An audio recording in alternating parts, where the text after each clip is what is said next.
Let's start with this crunch day in this assisted dying bill vote. When they initially voted for this back in November, there was a majority of 55. There is some talk, depending who you speak to, there's some talk that they think it will go through again. But there are people, there are Labour politicians who've changed their mind, have come out and said, no, change our mind, backbenchers. But there may be some who go the other way. So we really don't know. But it's so important, this. I mean, I can't imagine, as a politician, Caroline, this must be one of the toughest, the most hardest things for a politician to deal with. I mean, out of everything they deal with, this is literally people's lives in your hands. Of course, and I think that's been reflected in the amount of hours spent scrutinising this bill. Probably has got more scrutiny than pretty much a lot of government bills, I would suggest. And today's, yes, it is the second... Although the argument from the people on the other side will say it probably hasn't had enough scrutiny. Well, for some people, it'll never be enough. And I think that's part of the issue. There are strong views on both sides. And if you're against this bill, then you probably will always want more time. Today is the second day of the second reading, so there's more amendments today, and then there's a third reading vote. But it still has to go into the House of Lords after today, if it gets passed today, that is. It will still have to go through the Lords, go through a number of stages. The Lords can't reject a bill, but it can make amendments, and there's still the option, potentially, for the government to step in and actually, with the sponsors of this bill, say, look, we think we need to tidy up here, we need to do things to make it more workable. So there is still a way to go. But as you said, some people have changed their minds. Maybe they just gave it a second reading, even though they might have been inclined to vote against this situation. But it's a big issue. They reckon that there's at least a couple of hundred people a year who commit suicide in difficult circumstances because they don't want to continue their lives. So it is a debate that is in the public mind. I think 70% of the public support an assisted dying bill. Yeah, 73% actually. Right. The YouGov poll today says that they support originally Kim Leadbeater's proposals, the MP that brought it forward. We're hoping to speak to Dame Esther Rantzen this morning. It's always on a knife edge because of the situation she's in, her health. We're definitely speaking to her daughter, Rebecca Wilcox. They've campaigned really hard for this. And I think if you ask most people, you know, on a principle level, how would they feel about, you know, giving people the chance to choose how they end their life if the end of life is coming anyway. I think people in principle always support that. The Daily Mail has Robert Jenrick sort of summing up some of the concerns about this bill. So he says he cared for his grandma who desperately felt like she was a burden on the family. She had a terminal diagnosis but then ended up living way beyond the diagnosis for a decade. And I guess one of his fears and fears of lots of people is that disabled people, people who feel like they're a burden, will choose that option because the palliative care that should be there to support a better death is stretched and underfunded. Can you see both sides? I mean, we've discussed this, and if I was a parliamentarian today, I would vote against this bill. Would you? And is that because of this particular bill you don't think is right? So I have, on the issue generally, I have moved position to being very against assisted dying, to understanding why. And, you know, there are stories like Esther Rantzen's, like the one on the front of the Express today, that does move you to think about the individual's experience and the right to have autonomy on your own body. So I understand that principle. But the more I look at this legislation, the more I see that actually there are vulnerable people that could be at risk here.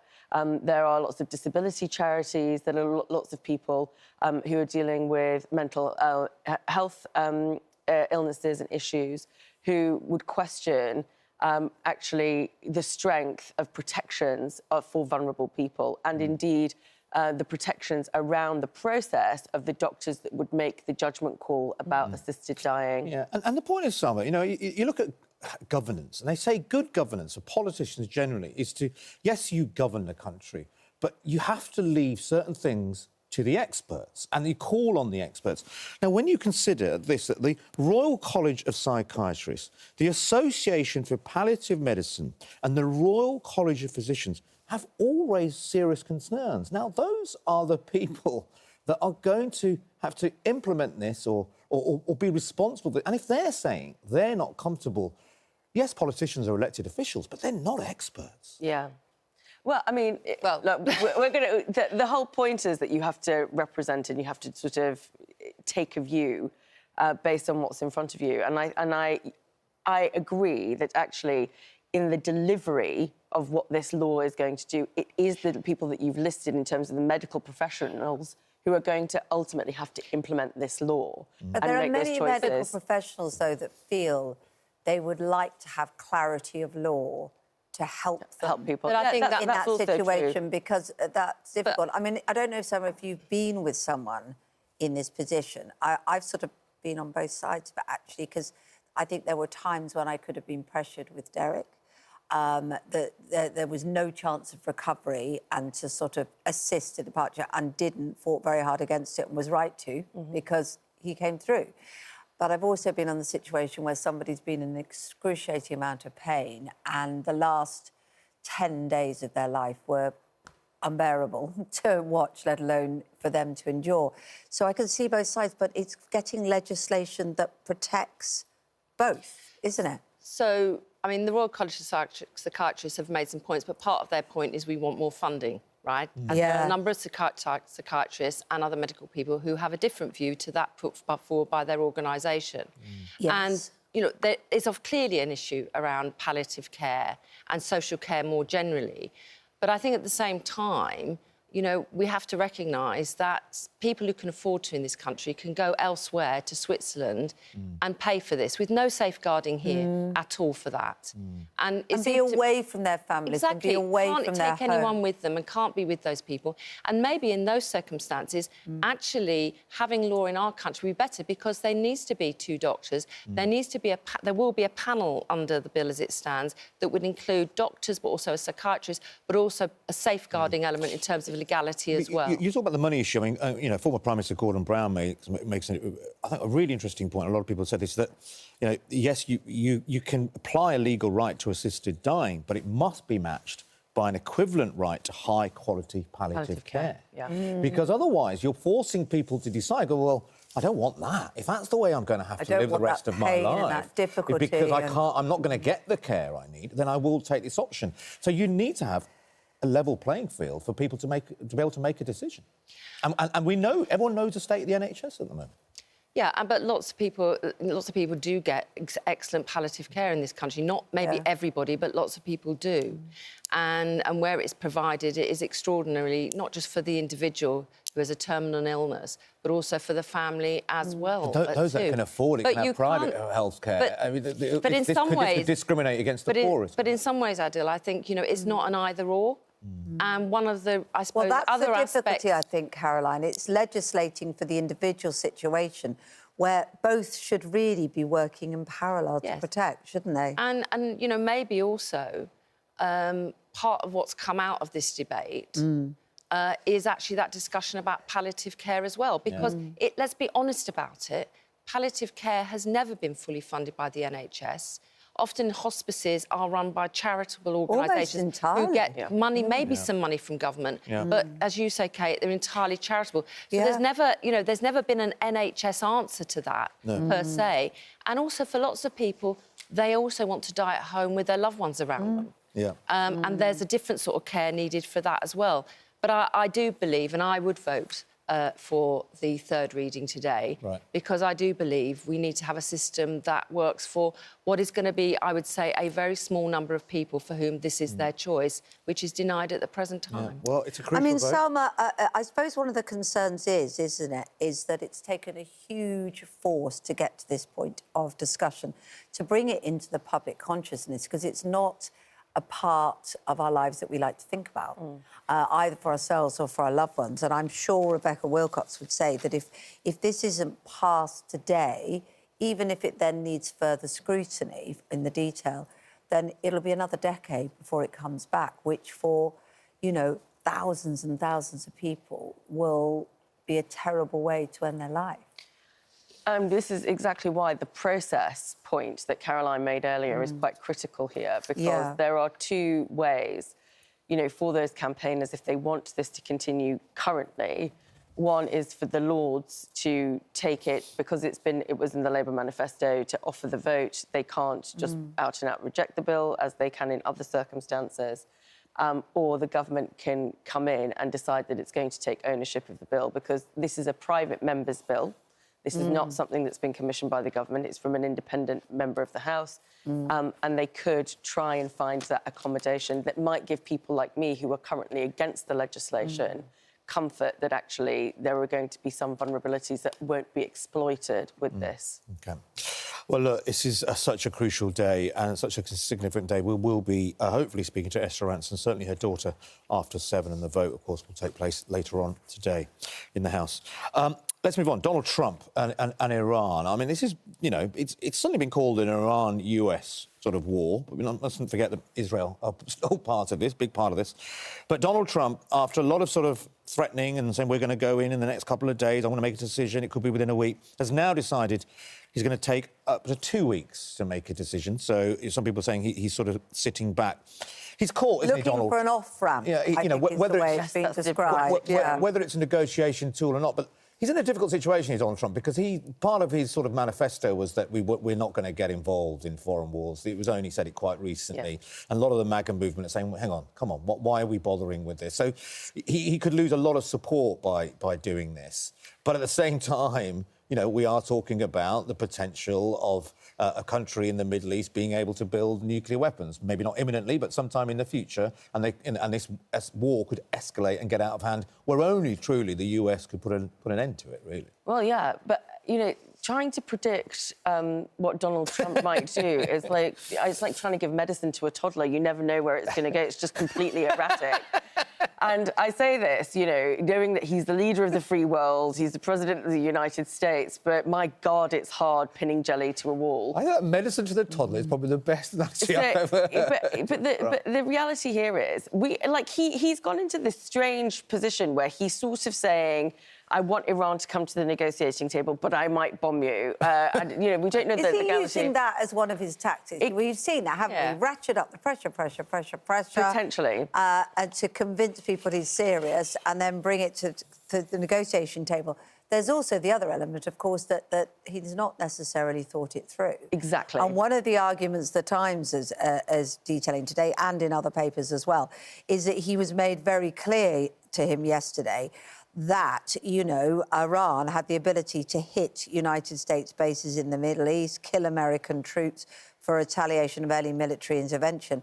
And actually, he suddenly thought, hang on, what does this sabre rattling, what is it going to lead to? Which you would hope he would have thought of before, but maybe not, Caroline. Yeah, I mean, last week he was actually actively in negotiations with the Iranians over their nuclear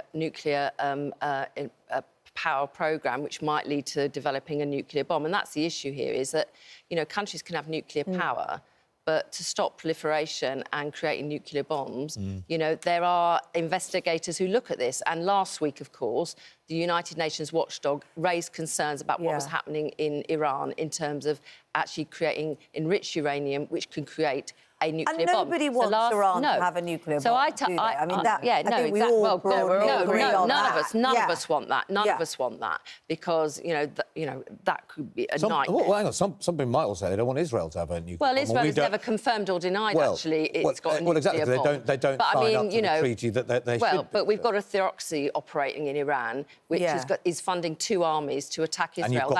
And you've got a far-right government in Israel. So, but, you know, just putting balance there. Yeah, and they want Israel wiped off the face of the earth. But anyway, I think actually there's something in the fact that he has said he was in negotiations last week. There was a point at which, since last week, we thought he's going to go straight to the I'm going to go forward and, you know, take sort of offensive action.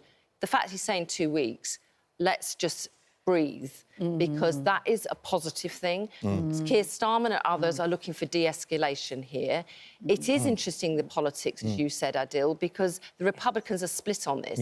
And the Make America Great group that supported Trump wanted no intervention in any foreign wars. He would never go that far, but America is the only one country who's got the capacity to send a bomb into Iran to destroy where they think they are developing a nuclear bomb because it has the capacity to do that with one strike. Yeah, what they It call looks the like bunker the buster. UK could be playing a role in this, couldn't they? We know that David Lammy was in Washington, Foreign Secretary, yesterday, heading to Geneva today to talk to Iranian representatives there, sort of on neutral territory, if you like. Could this be a time when the UK does have some influence and working with the Americans? Well, the influence to the extent of practical means that we have is that there is some discussion as to whether any strike by the US would be launched from their base on the Chagos Islands, where they would require UK permission. And so there is that kind of practical support or permission that we would have to lend. I think if the UK government is planning on pushing this de-escalation message, then we have to be very careful in our language and our positioning right now that we're not giving total support to the idea that US strikes would be welcomed by the UK. We all Which, agree. to be fair, government ministers on this programme have really taken a They've been neutral at pains to position. do. And I think the other issue is a legal standing here. I mean, you know, in the end, if the US, with the support of the UK, in other words, were to attack Iran, it'll be a preemptive strike. I mean, that would break all international norms. And what message... the Attorney General has put together some advice which but what people want message published, that then don't they? sends to people like China, Russia, North Korea, India, Pakistan? You go, well, you know, and that would really weaken the US position, I think, going forward at a time like that. We have been here before in terms of A few times. Iraq war, A few weapons of times mass before, Salma. destruction, what were the purposes of going into the Middle East. We are also hearing questions around regime change in Iran. You know, there is a percolation. I don't know entirely where it's coming from, but this idea that actually the only way that Israeli security would be guaranteed is if there's something new. But of course, as we know from history, regime change isn't necessarily something that ends up being a better situation. And certainly not by military action. It's only ever been by diplomacy. But this is all very speculative. Lord Hermer's legal advice that's been given to the government, people are calling for it to be made public. It may well be put to a debate in Parliament. It won't be made public. It won't be made public. It won't be made public. And why is that? Because governments of different colours have basically had to have access to sort of candid legal advice in which they can determine their decisions as a government. You can't have that played out in the House of Commons. Apart from anything, providing legal advice in a public domain, we're talking about this issue, but it could be any other issue, you know, can play to all sorts of countries around the world who don't want the best outcomes for the United Kingdom. So I cannot see that happening at all. Keir Starmer is a lawyer by background. I cannot see at all. He marched against Iraq, didn't he? Well, he might have marched against Iraq as a citizen of another time. But the fact is, he's Prime Minister. Governments have to have access to advice that they can discuss and debate, and I don't think there's an argument of publicly doing that. Just on the issue around a military action, I don't think Britain's going to be part of an offensive on that front. If it does come to it, and let's hope it doesn't come to it, the convention is, when it comes to Chagos Islands, where there's a US and a UK base, is if the US want to take action in terms of what it sees as its security, then it's the convention there has been to allow that to happen. That does not mean that we're going to be sending any bombs anywhere. But in terms of the strike here, it is a strike against a government that could create a nuclear bomb, that could create huge harm to the world. And already we've had the UN watchdog saying they are not complying with the conditions that have been set. Which is alarming. And Iran, there's a lot of evidence and there's a lot of people talking about the fact that Iran has backed an awful lot of terrorist actions around the world as well. Hezbollah, yeah, you name exactly. It. So I just want to make one point, though, because I think yesterday we didn't get around to it. It was that this Iran situation has sort of taken over what we've been talking about consistently for the last few years, are the appalling atrocities going on in Gaza. Quite. And just in the last few days, we're still seeing people dying at aid centres, being killed by allegedly IDF soldiers. And it feels like that has now sort of kind of disappeared off the headlines. And you do wonder, effectively, is this part of Netanyahu's strategy also, that he felt he needed to do something to win some support? Because we know his political life is on the line at the moment. And you do feel, though, that as well, the people argue that Iran has been the one backing Hamas all the way along. Well, yes, but it also doesn't mean that people should be dying in Gaza. I'm not saying that. That is not the way to deal with an authoritarian regime. But we have to be as clear-sighted as possible on the strategic position that we need to take as a country, and also what is happening. These things are interlinked. You're right. You know, the issue in Gaza has not gone away. The issue in the West Bank has not gone away. No. There are incursions that are unlawful. In fact, they're saying they've increased it number of... there are incursions that are unlawful. But this is all interlinked with that question around Iran and Israel that, you know, even briefly in the last century actually were allied at one point, but the relations have deteriorated, and the theocracy in Iran does not believe in what they describe as a Zionist state. Israeli security has always reacted to that, and this is, you know, the centre of why we have this conflict. Yeah. But we need to step back and understand this strategically, because we're not going to end the Middle East conflict. We're not going to end the pain of people in Gaza. We're not going to end the fear and the suffering of people in Tel Aviv or Tehran today who are going to be in fear of their lives. Exactly. So all we can do is take the strategic position of how we can de-escalate this and bring as much peace as we can. So in that sense, a 2-week pause, even if he changes his mind tomorrow, is welcome news, isn't it, this day? It's better than better than the other. Yeah. Should we look at some issues closer to home? The benefits row does not go away. Vicky Foxcroft, who a lot of people won't have heard of, but she is a whip within the government, has stepped back from that role because she says she cannot support the welfare cuts. They should not be part of the solution to reducing the welfare bill to cut payments to the vulnerable. 170 MPs have written to Number 10 to oppose the cuts. 70 might actually rebel against the vote. What do you feel about it, Caroline? Is this a real problem for the government, and does it give an indication that for those that are worried, there might be relief? Well, I think tackling concerns about the welfare system and how it's working or how it's not working is always a difficult one for some Labour people. And any way to look at ways of reforming it in different ways is seen as a sort of something taken away. But I think, you know, at the moment, you know, the situation is just not working. You know, what is it? It's something like, you know, 1 in 7 young people of working age are not in work.